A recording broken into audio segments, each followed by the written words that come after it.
Very good morning, students. For this lecturing video sessions, I am going to take the new chapter, which is mass moment of inertia. So, in the previous chapter, I have explained in detail about the area moment of inertia, isn't it? So, for this lecturing video session, I am going to explain mass moment of inertia. See, as far as the area moment of inertia is concerned, the area moment of inertia about an axis for a specified section used in bending of beams. That was two-dimensional objects, right? When it comes to the mass moment of inertia, this mass moment of inertia is used for the solids, that is three dimension, rotating about an axis. Okay, right.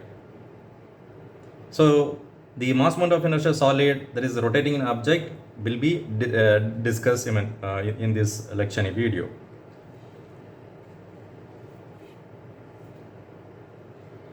So let me just consider an object, okay, of let me just consider the axis as AA and small elemental mass, okay, of distance r.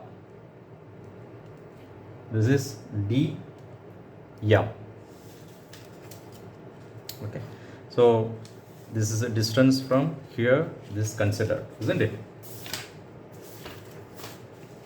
And when the body of axis A, the mass moment of inertia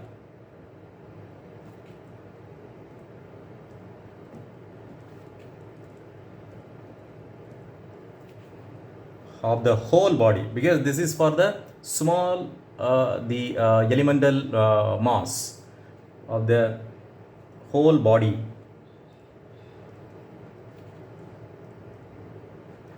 about the axis AA, then it can be written as moment of inertia is mentioned as I m. Therefore, it is the mass moment of inertia, right? About AA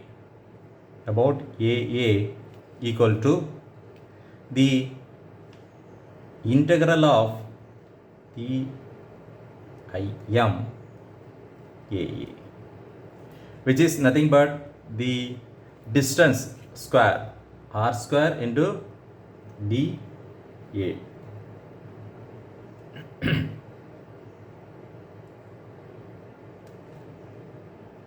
So this would be in the unit of SI unit of mass moment of area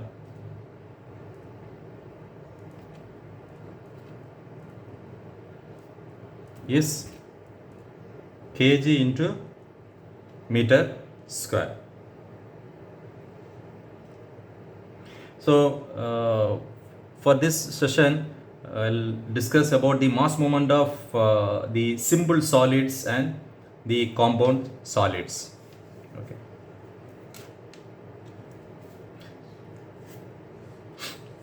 So as far as the moment of inertia of the solid is concerned, so I have a set of formulas which I just explain in detail.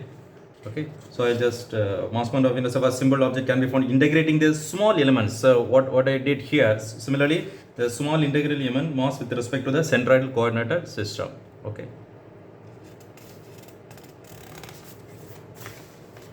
So the mass moment of inertia of the simple solids.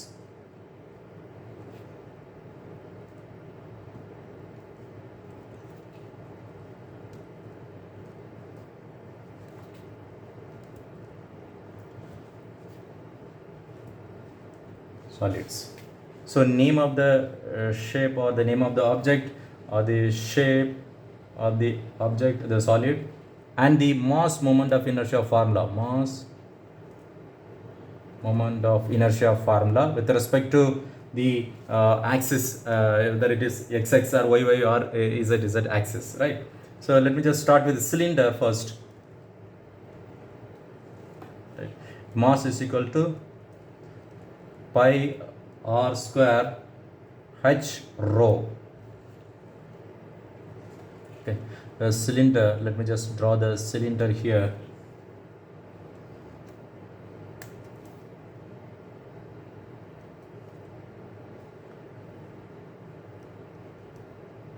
Let me consider this as z axis and the reference axis as AB. Okay, and the horizontal axis as x, the perpendicular axis as y. Okay, the formula for the mass moment of inertia along x equal to Iyy. Okay, so which can be written as m by 12 into 3 into r square plus h square. Okay, similarly for Izz equal to m r square by 2. Then with reference to the reference axis IAB equal to m by 12 into 3r square plus 4h square. Okay. So this point is G, so center of gravity, isn't it? So the next one can be slender rod. So the mass is equal to pi into h into rho. Small rod of height h. So for here also Ixx is equal to Iyy. The formula is m h square by 12. Izz equal to 0. Then for the reference axis IAB equal to m h square by 3. Got it? And for this sphere is in the circle form. When you just look at from any angle, this x axis and this is y axis and this is z axis, and this point is G, isn't it? So then here also Ixx is equal to Iyy equal to Izz, because it's a sphere. Anywhere you just look at it, it's when the sphere shape, it's a circle shape, right? So 2 by 5 into m r square. The mass formula equal to 4 by 3 pi r cube into rho. Okay, next one is prism. So the mass formula is m is equal to BDH into rho. Let me just draw the prism here.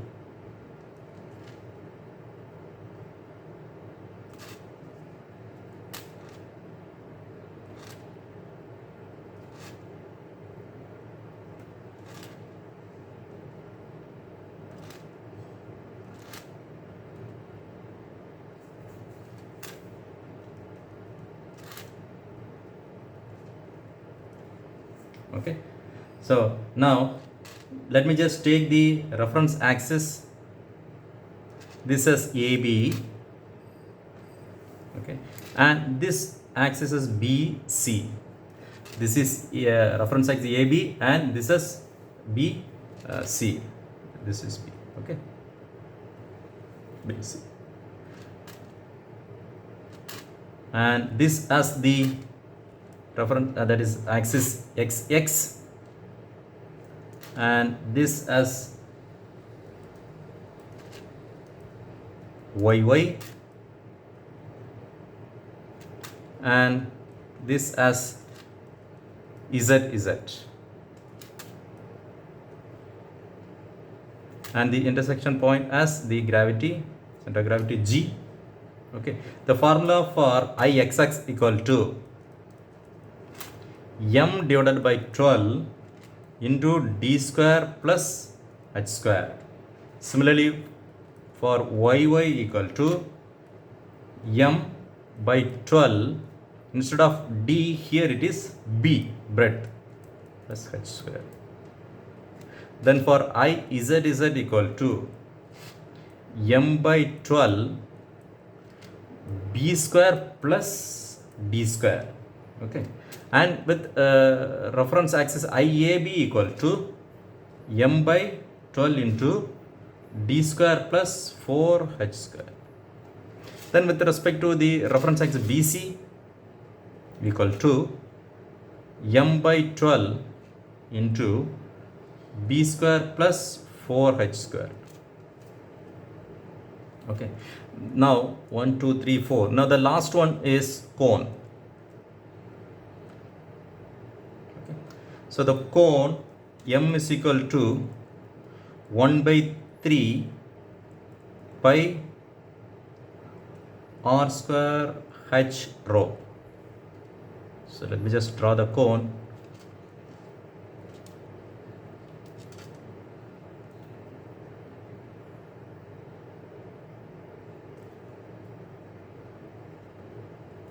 Okay, and this is the reference axis as AB,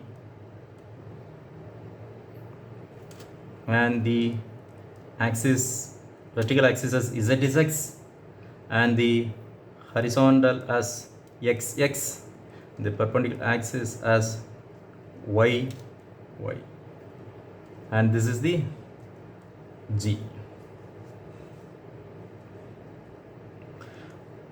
Now the mass moment of inertia about Ixx equal to Iyy, okay, which is equal to 3m divided by 20 into h square by 4 plus r square.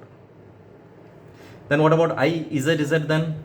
Z is equal to 3 by 10 into m r square.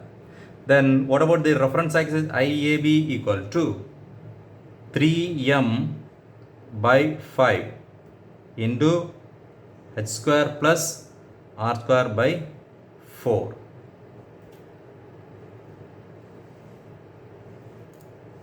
Okay, so if it is of the this is for the simple solids. If it is of the composite bodies, then if it is for the composite solids or composite bodies,